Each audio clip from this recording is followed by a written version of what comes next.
Hello friends, welcome to innovative Shiksha. तो let us start today's video. Hello दोस्तों, एक बार फिर स्वागत है आपका इनोवेटिव शिक्षा में। तो जैसा कि आपको पता है, हमने क्लास 12th फिजिक्स के लिए काफ़ी इंपॉर्टेंट सीरीज स्टार्ट किया है, जिसमें हम फर्स्ट चैप्टर को स्टडी कर रहे हैं। तो जिसका मैंने पहला वीडियो ऑलरेडी अपलोड कर दिया है। अगर आपने वो वीडियो नहीं देखा है तो प्लीज़ उसको भी देख लें, जिससे कि आपको ये टॉपिक समझने में काफ़ी हेल्प होगा। क्योंकि उस लास्ट वीडियो के अंदर हमने काफ़ी इंपॉर्टेंट चीज़ें डिस्कस किया था, जिसमें आपको ये पता चला था कि इलेक्ट्रिक चार्जेस क्या होती हैं, कुछ important properties of electric charges भी हमने देखा था। तो चलिए स्टार्ट करते हैं आज का वीडियो। तो आज की पढ़ाई शुरू करने से पहले मैं कुछ लोगों को थैंक यू कहना चाहूँगा, जो लोग हमारे इनोवेटिव शिक्षा के एफर्ट्स को अप्रिशिएट कर रहे हैं। तो कुछ लोगों का मैं नाम आज लेना चाहूँगा। इनमें से हैं अमित कोहली, आदर्श जायसवाल, सुरेंद्र यादव, अनुराग पांडे। तो हम इन सभी लोगों को थैंक यू कहते हैं, जो कि हमारे एफर्ट को अप्रिशिएट कर रहे हैं। तो चलिए स्टार्ट करते हैं आज की पढ़ाई। और आप लोग भी ऐसे ही पढ़ाई करते रहें और हमारे एफर्ट्स को अप्रिशिएट करते रहें। तो आज जो हम पहला टॉपिक डिस्कस करने वाले हैं वो है आपका कंडक्टर्स एंड इंसुलेटर्स। तो इसके अंदर हम देखेंगे कि कंडक्टर्स क्या होते हैं, इंसुलेटर्स क्या होते हैं, उनके कुछ एग्जांपल्स भी देखेंगे और साथ में ये भी समझने की कोशिश करेंगे कि आपके सेमीकंडक्टर्स क्या होते हैं। तो चलिए स्टार्ट करते हैं कंडक्टर्स के बारे में जानना। तो देखिए, कंडक्टर्स जो हैं वो क्या होते हैं। तो कंडक्टर्स ऐसे सब्सटेंसेस होते हैं जो अपने से होकर के इलेक्ट्रिसिटी को फ्लो होने देते हैं। यानी वो क्या करते हैं, वो अपने से होकर के इलेक्ट्रिसिटी को पास होने देते हैं बहुत ही आसानी से। तो ऐसे सब्सटेंसेस को हम क्या बोलते हैं, कंडक्टर्स। ठीक है, जो अपने अंदर से बहुत ही आसानी से इलेक्ट्रिसिटी को पास होने देते हैं। यानी एक तरह से आप ऐसे भी बोल सकते हैं, जो बहुत ही कम रेजिस्टेंस क्रिएट करते हैं इलेक्ट्रिसिटी फ्लो को, उसी को हम क्या बोलते हैं, कंडक्टर्स बोलते हैं। और ये क्यों इलेक्ट्रिसिटी को पास होने देते हैं या फिर फ्लो होने देते हैं, इसके पीछे का कारण क्या है। तो इसके पीछे का जो कारण है वो है आपके फ्री इलेक्ट्रॉन्स। तो ऐसे कंडक्टर्स के अंदर जो होता है वो कुछ फ्री इलेक्ट्रॉन्स होते हैं जो इस बॉडी के अंदर वो फ्रीली मूव कर सकता है। तो because of this free electrons आपके जो कंडक्टर्स होते हैं वो इलेक्ट्रिसिटी फ्लो को अलाउ करते हैं। ठीक है, बात समझ में आ गई। ओके, चलिए कुछ एग्जांपल्स भी देख लेते हैं। तो देखिए, इसके कुछ इंपॉर्टेंट एग्जांपल्स हैं आपके मेटल्स।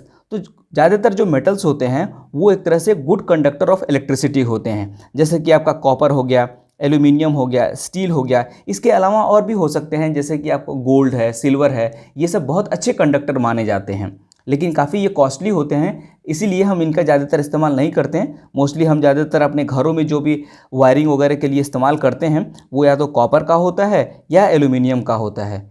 ठीक है, तो ये जो मेटल्स होते हैं वो आपके गुड कंडक्टर ऑफ इलेक्ट्रिसिटी होते हैं। और ये चीज़ आपको और जान लेना चाहिए कि जो हमारी बॉडी है या फिर ह्यूमन बॉडी और एनिमल बॉडी है, ये भी एक तरह से कंडक्टर होती है। ठीक है, तो एक तरह से आप जानते हैं कि आपका जो ह्यूमन बॉडी है और एनिमल बॉडी है वो भी एक तरह से कंडक्टर होता है। तो इस तरह से हमने जाना कि जो कंडक्टर जो हैं ऐसे सब्सटेंसेस होते हैं जो कि अपने से होकर के इलेक्ट्रिसिटी फ्लो को एक तरह से अलाउ करते हैं। और क्यों करते हैं, क्योंकि कंडक्टर्स के अंदर फ्री इलेक्ट्रॉन्स होते हैं, जिस फ्री इलेक्ट्रॉन्स के वजह से आसानी से जो इलेक्ट्रिसिटी है वो फ्लो हो पाती है। ठीक है, उसके बारे में हमने कुछ एग्जांपल्स भी देखा। चलिए आगे बढ़ते हैं। तो नेक्स्ट है आपका इंसुलेटर्स। तो कंडक्टर के जस्ट अपोजिट अगर आप जाएंगे तो ये इंसुलेटर्स होते हैं। यानी इंसुलेटर ऐसे सब्सटेंसेस होते हैं जो एक तरह से बहुत ही हाई रेजिस्टेंस एक तरह से क्रिएट करते हैं, जो कि बहुत ही आसानी से इलेक्ट्रिसिटी को अपने अंदर से फ्लो नहीं होने देते हैं। ठीक है, तो ऐसे सब्सटेंसेस को हम क्या बोलते हैं, इंसुलेटर। ठीक है, जैसे कुछ एग्जाम्पल के तौर पर कुछ नॉन मेटल्स हो गए, जैसे कि आपका ग्लास हो गया, प्लास्टिक हो गया, सिरेमिक हो गया, पेपर हो गया। ठीक है, इसके अलावा और भी एग्जाम्पल्स हो सकते हैं। फॉर एग्जाम्पल आपका वुड हो गया, फैब्रिक हो गया, रबर, फोम एट्सेट्रा। तो ये सारे जो सब्सटेंसेस आप यहाँ पे देख रहे हैं, ये सारे जो सब्सटेंसेस हैं वो इतनी आसानी से इलेक्ट्रिसिटी को अपने अंदर से फ्लो नहीं होने देते हैं। क्यों नहीं होने देते हैं, क्योंकि ये जो है एक तरह से हाई रेजिस्टेंस ऑफर करते हैं इलेक्ट्रिसिटी को। ठीक है, और इनके अंदर जो है वो फ्री इलेक्ट्रॉन्स भी नहीं पाए जाते हैं या फिर बहुत ही कम पाए जाते हैं, जिसकी वजह से जो इंसुलेटर्स होते हैं या फिर जो इंसुलेटिंग मटेरियल्स होते हैं वो आसानी से इलेक्ट्रिसिटी को अपने अंदर से फ्लो नहीं होने देते हैं। ठीक है, बात समझ में आ गई? Okay, let us proceed further.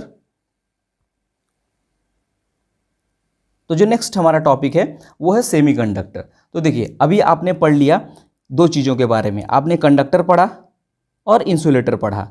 अब जो सेमीकंडक्टर होते हैं, इनका जो बिहेवियर होता है वो इन दोनों के बीच में होता है।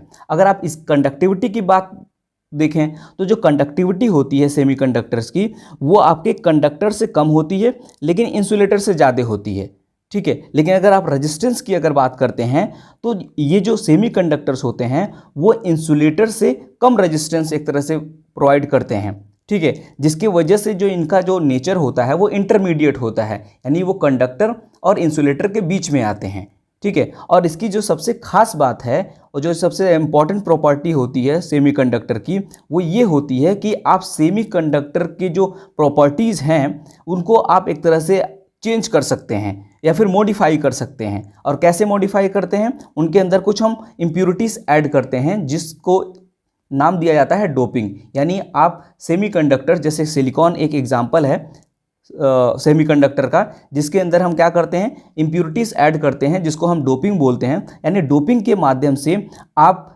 इन सेमीकंडक्टर्स के कंडक्टिविटी और अन्य प्रॉपर्टीज़ को आप अल्टर कर सकते हैं, ठीक है। और अल्टर क्यों करते हैं? क्योंकि आपको पता है कि हम जब इलेक्ट्रिकल कंपोनेंट्स बनाते हैं तो उसमें आपको डिफरेंट पर्पसेस के लिए आप बनाते हैं, तो आपके जैसी रिक्वायरमेंट है उस हिसाब से आप अपने अकॉर्डिंग इसको मॉडिफाई कर सकते हैं। तो ये बहुत ही इंपॉर्टेंट इसलिए आपका रोल प्ले करने लग गया है। अगर आपने पढ़ा होगा इसके बारे में तो आपको पता होगा कि ये जो सेमीकंडक्टर्स हैं वो आजकल के टाइम में तो और भी इम्पॉर्टेंट हैं। क्यों इम्पॉर्टेंट हैं? क्योंकि इनका सेमीकंडक्टर का इस्तेमाल करके आप बहुत सारे ऐसे इलेक्ट्रिकल अप्लायंसेस या फिर इलेक्ट्रिकल डिवाइसेस बनाते हैं। फॉर एग्जांपल डायोड्स बनाए जाते हैं इनके इस्तेमाल करके, ट्रांजिस्टर बनाते हैं, इंटीग्रेटेड चिप्स, और जिनका इस्तेमाल जो है वो आजकल कंप्यूटर में, स्मार्टफोन्स में, गेमिंग हार्डवेयर में किया जाता है और अन्य तरीके के मेडिकल इक्विपमेंट्स में इन्हीं का इस्तेमाल किया जाता है। तो जो सेमीकंडक्टर होते हैं वो एक तरह से इनका बिहेवियर जो होता है वो इंटरमीडिएट होता है, यानी इनकी कंडक्टिविटी कंडक्टर से कम होगी लेकिन इंसुलेटर से ज़्यादा होगी, जिसको कि आप मॉडिफाई भी कर सकते हैं डोपिंग प्रोसेस के थ्रू, ठीक है। तो जैसे कि आप यहाँ पे कुछ एग्जांपल देख भी सकते हैं जिनका इस्तेमाल जो हम इसको बनाने में, रजिस्टर्स को बनाने में किया जाता है, कैपेसिटर्स को बनाने में किया जाता है, डायोड को बनाने में किया जाता है, ट्रांजिस्टर्स को भी बनाते हैं, इंटीग्रेटेड चिप्स, ऑपरेशनल एम्पलीफायर। तो ये सारे जो भी आपके इलेक्ट्रिकल डिवाइसेस हैं जिनको बनाने के लिए कहीं ना कहीं हम सेमीकंडक्टर मटेरियल का इस्तेमाल करते हैं, ठीक है। तो ये बात समझ में आ गई? ओके, चलिए आगे बढ़ते हैं। तो यहाँ पे आपको एक क्वेश्चन का आंसर देना है। आपसे एक क्वेश्चन पूछा गया है कि जो प्लास्टिक कॉम्ब होता है या फिर नायलॉन के जो मटेरियल होते हैं ये इलेक्ट्रीफाई हो जाते हैं जब भी हम इनको ड्राई हेयर पे रब करते हैं, ठीक है। लेकिन कुछ मेटल के जो आर्टिकल्स हैं जैसे स्पून वगैरह हैं, इनको जब आप अपने ड्राई हेयर पे रब करते हैं तो ये इतनी आसानी से इलेक्ट्रीफाई नहीं होते हैं। क्यों? तो आपको इसका आंसर देना है, ठीक है। तो इसका आंसर मैंने यहाँ पे दे भी दिया है, आप यहाँ से पढ़ भी सकते हैं। तो देखिए, ये होता क्या है कि जब भी आप किसी कंडक्टर को या फिर किसी मेटल को आप रब कर रहे होते हैं तो उस समय जो चार्ज का ट्रांसफ़र होता है, लेट अस सपोज कि ये कोई आपका एक मेटल है, ठीक है, एक स्पून ले लेते हैं कि ये आपका एक स्पून है जो कि मेटल से बना हुआ है और आपने इसको रब कर लिया ड्राई हेयर पे। तो उस समय जब आप एक तरह से हो क्या रहा है कि यहाँ पे चार्जेस जो है ट्रांसफ़र हो रही हैं। तो स्पून के केस में होता क्या है कि जो चार्जेस ट्रांसफ़र होती हैं वो एक किसी पर्टिकुलर पॉइंट पे जाकर के एक्यूमुलेट नहीं होता है, बल्कि होता क्या है, ये जो चार्जेस हैं ये उसकी पूरी बॉडी या फिर एंटायर बॉडी में एक तरह से क्या हो जाता है, वो स्प्रेड हो जाता है। और इसी के वजह से इसका जो चार्जेस हैं वो बहुत ही आसानी से लीक भी कर सकता है। जैसे मान लीजिए आपने इसको पकड़ रखा है इस स्पून को, तो चूँकि आपकी बॉडी भी एक तरह से कंडक्टर है और ये ऑब्जेक्ट भी कंडक्टर है, तो यहाँ से ये जो चार्जेस हैं ये बहुत ही आसानी से लीक हो सकता है किसको, ग्राउंड को, ठीक है। तो इसलिए ये जो हैं अकोमुलेट नहीं करते हैं और यही रीज़न है कि आपका वो जो एक्सपेरिमेंट है, जैसे कि आपने कभी देखा होगा कि आप प्लास्टिक के कॉम्ब को अपने हेयर पे आप रब करके और जो छोटे पीसेस ऑफ पेपर होते हैं अगर आप इसको अट्रैक्ट करते हैं तो ये बहुत ही आसानी से इनको अट्रैक्ट कर लेता है। जैसा कि आप यहाँ पे डायग्राम में भी देख सकते हैं कि यहाँ पे ये जो प्लास्टिक कॉम्ब है ये स्मॉल पीसेस ऑफ पेपर को अट्रैक्ट कर पा रहा है। तो क्यों कर पा रहा है, इसके पीछे का रीज़न जो है, अब देखिए, अब ये जो प्लास्टिक है वो क्या है, वो एक तरह से आपका किस तरह की ऑब्जेक्ट है, ये एक तरह से इंसुलेटर है। तो जब आप किसी इंसुलेटर को ड्राई हेयर से रब करते हैं तो ये एक तरह से इलेक्ट्रीफाइड हो जाता है। इलेक्ट्रीफाइड हो जाता है, इसका क्या मतलब है? अब इसके में देखिए, कंडक्टर से थोड़ा सा डिफरेंट कैरेक्टरिस्टिक यहाँ पे होता है। अब इसमें जो इलेक्ट्रिफिकेशन हो रहा है या फिर जो चार्जेस हैं वो एक किसी पर्टिकुलर पॉइंट पे ही जाकर के स्टोर हो जाती हैं, ठीक है, यानी एक्यूमुलेशन होने लग जाता है चार्जेस का। और यही वजह है कि यहाँ पे एक तरह की इलेक्ट्रिसिटी क्रिएट होती है जिसको हम बोलते हैं क्या, स्टैटिक इलेक्ट्रिसिटी।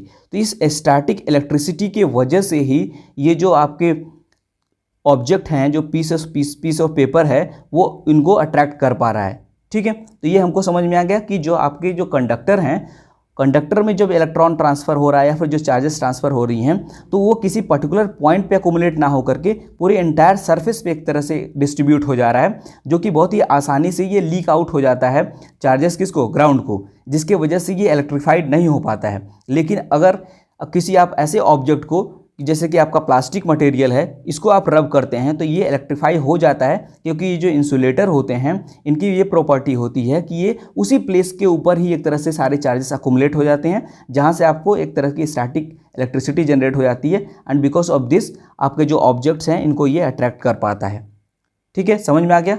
चलिए आगे बढ़ते हैं।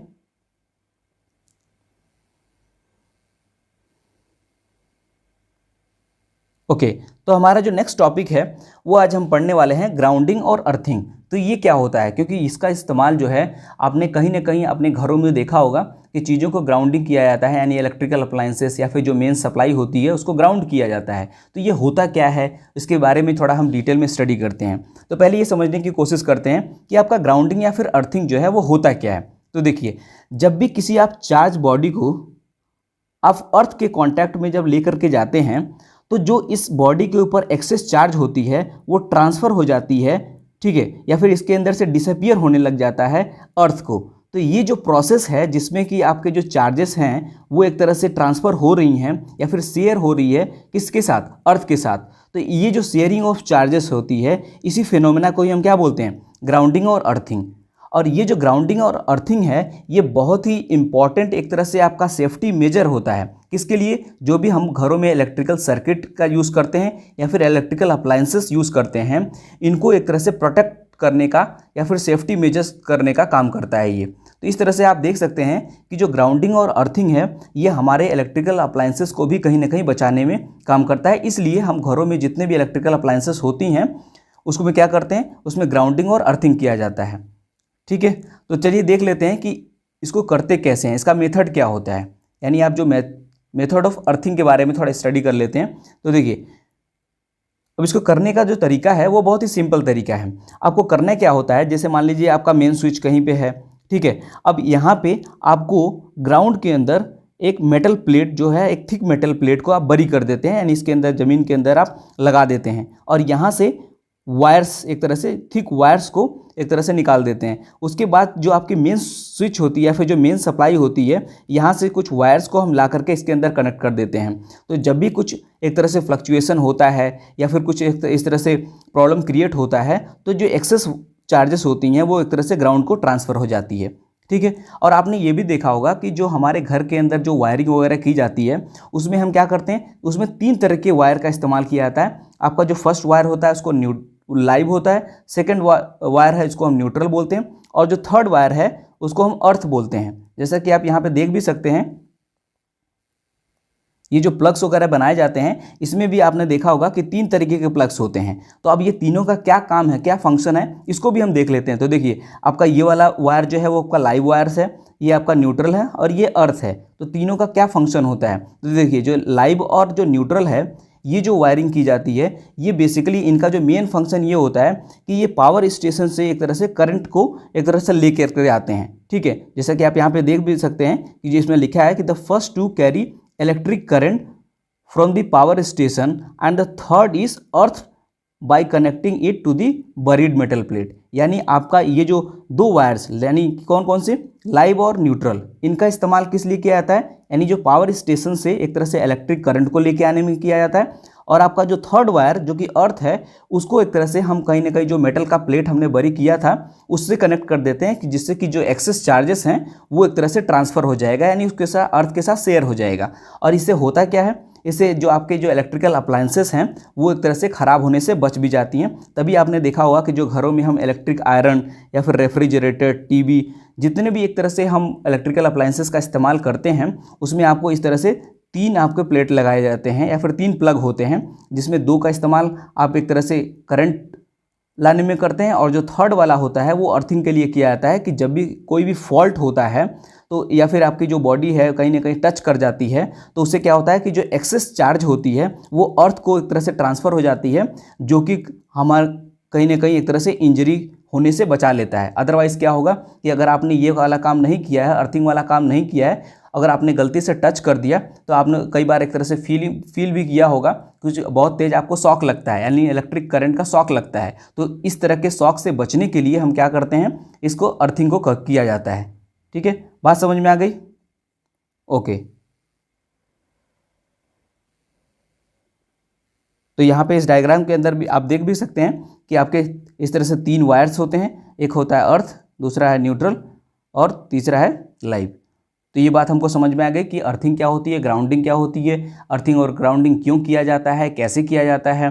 तो आप इन सब चीज़ों का जब भी आप घरों में कोई इलेक्ट्रिकल अप्लायंस लेके आते हैं तो इन सब चीज़ों का आप ध्यान रखें, क्योंकि जो भी हम साइंस में या फिर फिजिक्स में पढ़ाई करते हैं उनका हमारे बेसिक लाइफ में या फिर डेली लाइफ में कहीं ना कहीं उपयोग होता है। तो उसको हमको उपयोग भी करना चाहिए, जिससे कि हम क्या करेंगे, उसको हम अच्छे से समझ भी पाएंगे और उसका आप प्रैक्टिकल एप्लीकेशन भी कर सकते हैं। ठीक है, सिर्फ थियोरेटिकल नॉलेज ही इंपॉर्टेंट नहीं है, थियोरी के साथ आपको कुछ ना कुछ प्रैक्टिकल नॉलेज भी होना चाहिए। तो जो भी ये नॉलेज आप गेन कर रहे हैं कोशिश कीजिए कि आप उसको कहीं ना कहीं अप्लाई करें। ठीक है, तो इस तरह से आज के टॉपिक में हमने काफ़ी इंपॉर्टेंट चीज़ें डिस्कस किया, जिसके अंतर्गत आपने ये सीखा कि आपका कंडक्टर क्या होता है, इंसुलेटर क्या होता है और सेमीकंडक्टर क्या होता है। तो ये कुछ बेसिक टाइप्स ऑफ मटेरियल्स के बारे में हमने जाना, कुछ एग्जांपल्स देखा, उसके बाद से आपसे कुछ क्वेश्चन पूछा गया, उसके बारे में हमने सीखा। ठीक है, उसके बाद लास्ट में आपने ये देखा कि ग्राउंडिंग और अर्थिंग क्या होती है। तो हमने ग्राउंडिंग और अर्थिंग के बारे में भी आज हमने सीख लिया। ठीक है, तो अगर आपको वीडियो अच्छी लगी हो तो आप वीडियो को लाइक करें, कमेंट करें और शेयर और सब्सक्राइब तो ज़रूर कर दें। Thanks for watching this video. Have a nice day.